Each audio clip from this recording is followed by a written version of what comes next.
Hello, good morning student. Myself BK Maurya. In previous classes, we discussed about Mendel's monohybrid cross, dihybrid cross, इन सारी चीज़ों को हम पढ़ चुके हैं.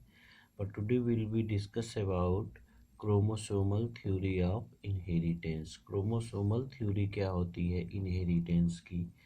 हम जानते हैं कि मेंडल का जो वर्क किया गया था वह 19वीं शताब्दी या 19 सेंचुरी में ख्याति नहीं पा सका, क्योंकि उसके बहुत ही रीज़न थे जिसके वजह से मेंडल के वर्क को 19 सेंचुरी में ख्याति नहीं मिल पाई. उनको ज़्यादा उस समय तजर्बा नहीं दिया गया.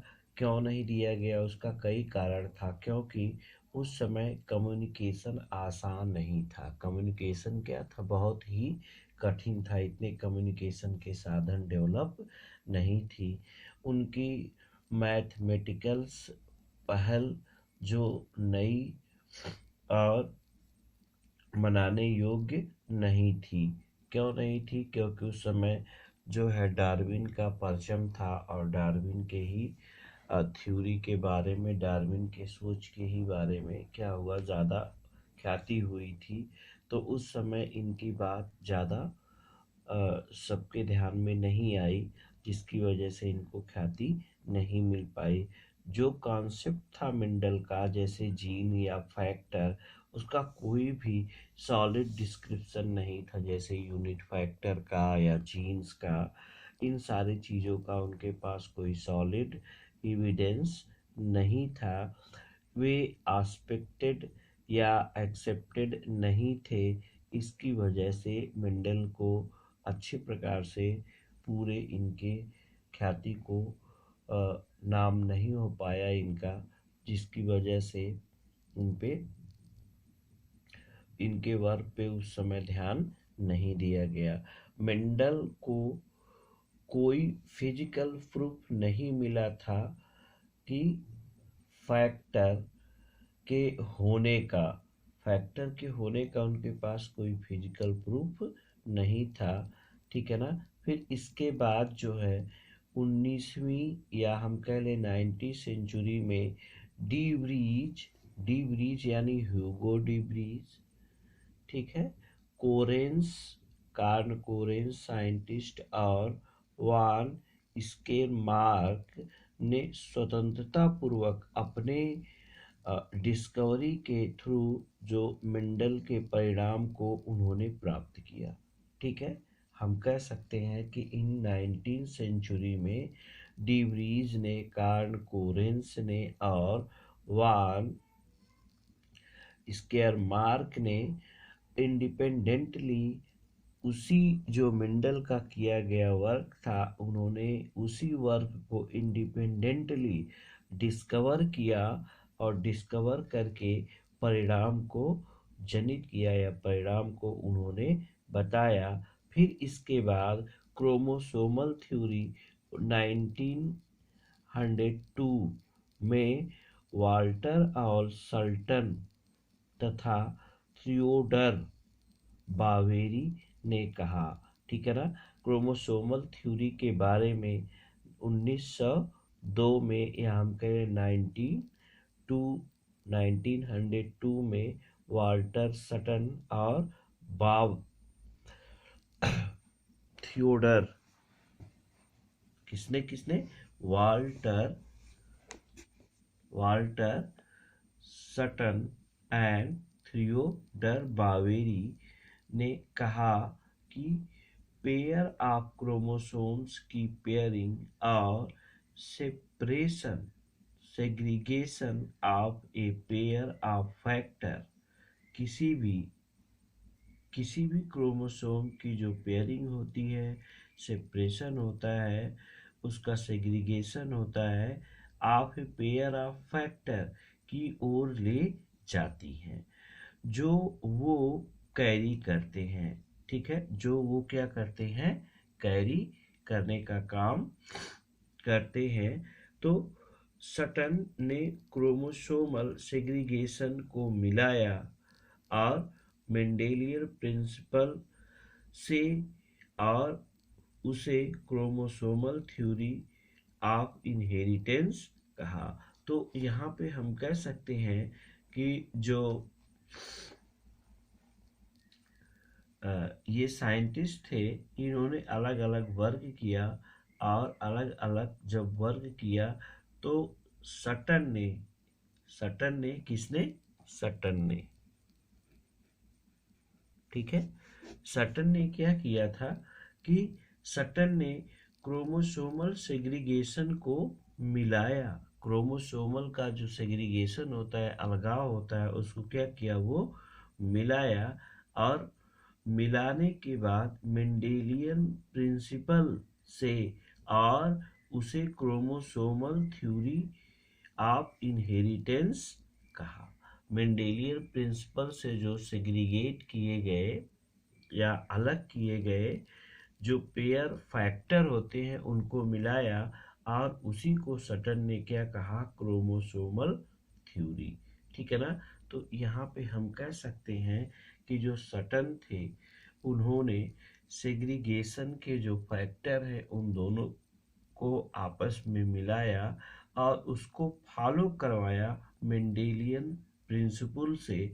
और फॉलो करवाने के बाद जो उनको रिजल्ट प्राप्त हुआ, उसी को उन्होंने कहा क्रोमोसोमल थ्योरी ऑफ इनहेरिटेंस कहा। ठीक है।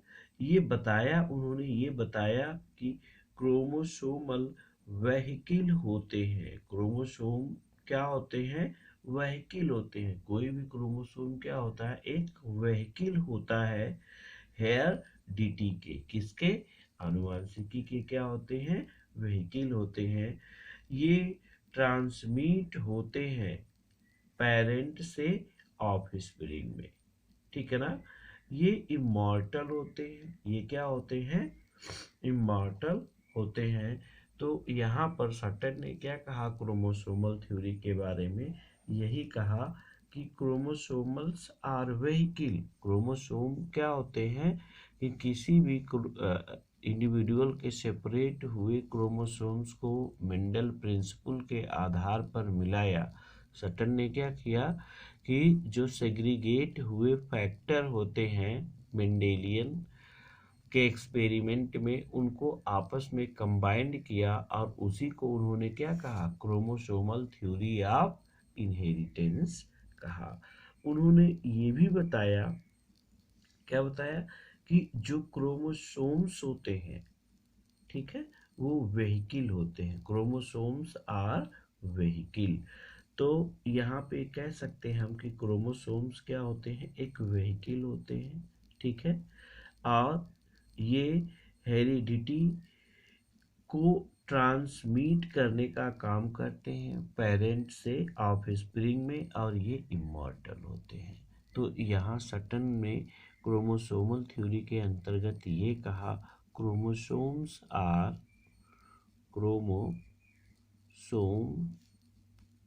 Are vehicle. ठीक है। ये क्या होते हैं, वेहिकल होते हैं। ठीक है। और ये ट्रांसमिट होते हैं, transmit from parent to offspring. ठीक है। क्या करते हैं, ट्रांसमिट करते हैं पेरेंट से ऑफस्प्रिंग में। ठीक है। और तीसरी बात उन्होंने ये कहा कि it is immortal. It is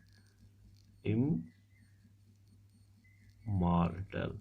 ये अमर होते हैं। क्यों अमर होते हैं, क्योंकि ये पेरेंट से ऑफस्प्रिंग में चले जाते हैं, फिर उस ऑफस्प्रिंग से उसके ऑफस्प्रिंग में चले जाते हैं। तो इसलिए ये क्या होते हैं कि अमर होते हैं। अगर हम कह लें इनके अनुसार कि अब इन्होंने आगे क्या कहा कि टू आइडेंटिकल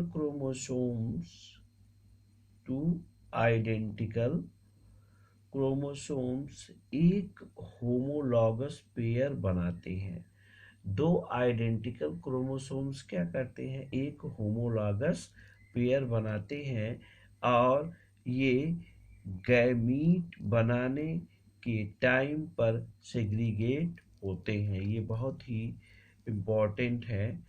सबसे बड़ी टास्क ये है कि जो इसका मोस्ट इम्पॉर्टेंट पॉइंट है, यहाँ पे हम कह सकते हैं most important point. Most important point इसकी क्या है? पहला ये है कि जो क्रोमोसोम्स होते हैं, जो क्रोमोसोम्स होते हैं, दो आइडेंटिकल क्रोमोसोम्स, या हम कह सकते हैं टू आइडेंटिकल क्रोमोसोम्स फॉर्म ए होमोलॉगस पेयर। पहला है टू आइडेंटिकल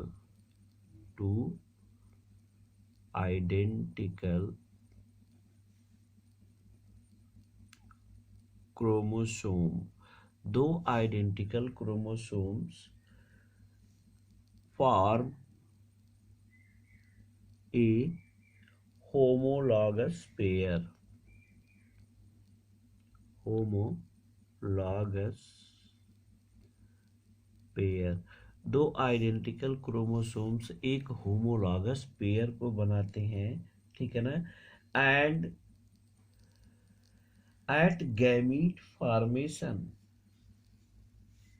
दूसरी बात क्या कहा कि ये जो होमोलॉगस क्रोमोसोम्स होते हैं, ये गैमीट फॉर्मेशन के दौरान, ये गैमीट फॉर्मेशन के दौरान एक दूसरे से अलग हो जाते हैं। तो हम कह सकते हैं कि होमोलॉगस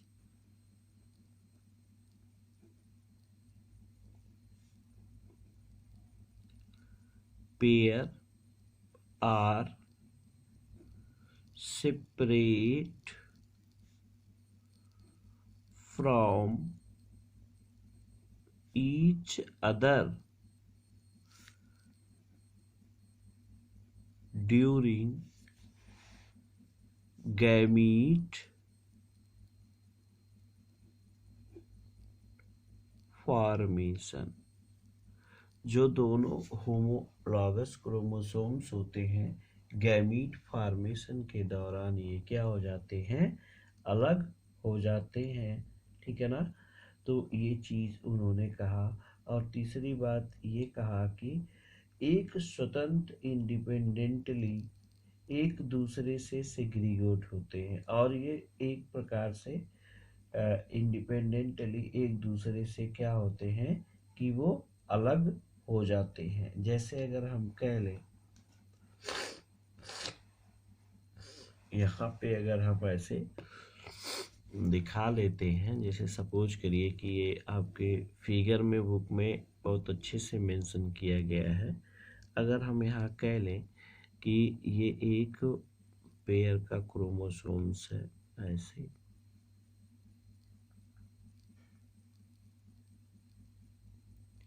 ऐसे हम इसको दिखा लें, ठीक है।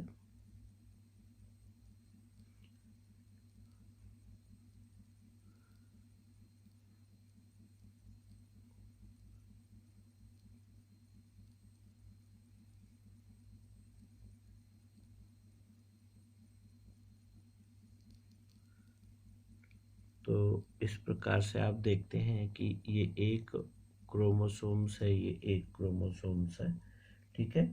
तो गैमीट फॉर्मेशन के दौरान ये एक क्रोमोसोम्स का पेयर है, ये एक, और ये दोनों एक दूसरे से क्या होंगे? गैमीट फॉर्मेशन के दौरान ये एक दूसरे से अलग हो जाएंगे। यानी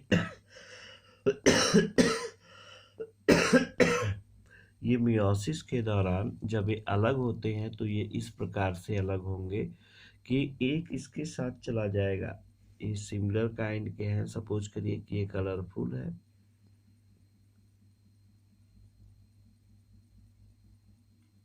और ये ऐसे खाली है, ठीक है।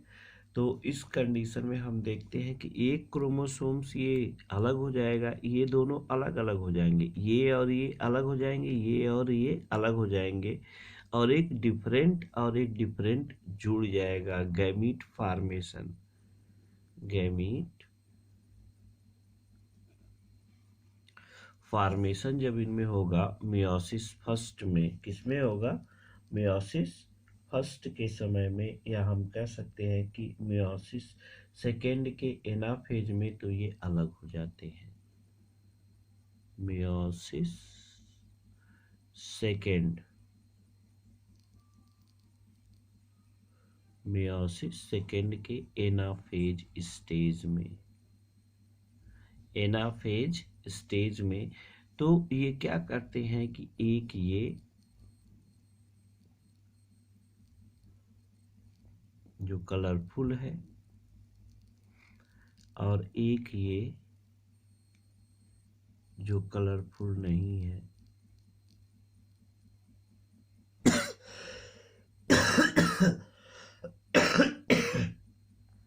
ये एक क्रोमोसोम्स को बनाएंगे। ठीक इसी प्रकार से इसी का दूसरा रूप मिल जाएगा आपको ऐसे। तो ये अलग हो जाते हैं। यही चीज जो ऊपर हमने बताया उसी चीज का यहाँ फिगर में डिस्क्रिप्शन है। तो ये इस प्रकार से क्या हो जाते हैं, अलग हो जाते हैं। तो जैसे आपको देखने को मिला, ये क्या कर दिए कि ये जर्म सेल्स प्रोड्यूस कर दिए। इनको हम जर्म सेल्स कहेंगे या गैमीट कहेंगे, जर्म सेल्स, इन्हीं को हम क्या कहेंगे कहेंगे या फिर इनको हम गैमीट कहेंगे। तो ये सारी चीजें क्या किया उन्होंने, अलग किया। और इस प्रकार से जब उन्होंने अलग किया तो ये बाद में चलकर इंडिपेंडेंटली अपने कैरेक्टर को शो करते हैं। यही होता है क्रोमोसोमल इनहेरिटेंस। इतनी बात समझ में आई होगी आपको कि इसी को क्या कहा गया, क्रोमोसोमल इनहेरिटेंस का नाम दिया गया। ठीक है ना। तो अब इसी को हम कहते हैं क्रोमोसोम्स आर म्यूटेबल। ये भी कहा गया उनके द्वारा कि क्रोमोसोम्स जो हैं वो म्यूटेबल हो सकते हैं। यहाँ हम कह सकते हैं chromosome are mutable, chromosomes mutable हो सकते हैं। ठीक है ना। जीन्स क्रोमोसोम पर पेरेंट होते हैं, इसलिए वो एक जैसा व्यवहार दिखाती हैं। जीन्स क्रोमोसोम्स पर क्या होते हैं, पाए जाते हैं, इसलिए वो एक जैसा व्यवहार दिखाती हैं। ठीक है। तो ये सटन का एक्सपेरिमेंट था क्रोमोसोम्स को लेकर। नेक्स्ट जो है आपका वो थॉमस हंट और मॉर्गन ने इस थ्योरी को, क्रोमोसोमल थ्योरी ऑफ इनहेरिटेंस को फ्रूट फ्लाई या ड्रासोफिला में मिलेनोगास्टर पर एक्सपेरिमेंट किया। तो अब हम थॉमस हंट के थ्योरी के बारे में कल स्टडी करेंगे। जो थॉमस हंट है उनकी थ्योरी दी गई थी, उनमें इसकी स्टडी हम थॉमस हंट पे कल करेंगे। फिर इसके बाद जो आपका टॉपिक होगा कल थॉमस की थ्योरी और लिंकेज और रिकॉम्बिनेशन के बारे में हम लोग स्टडी करेंगे। तब तक के लिए नमस्कार।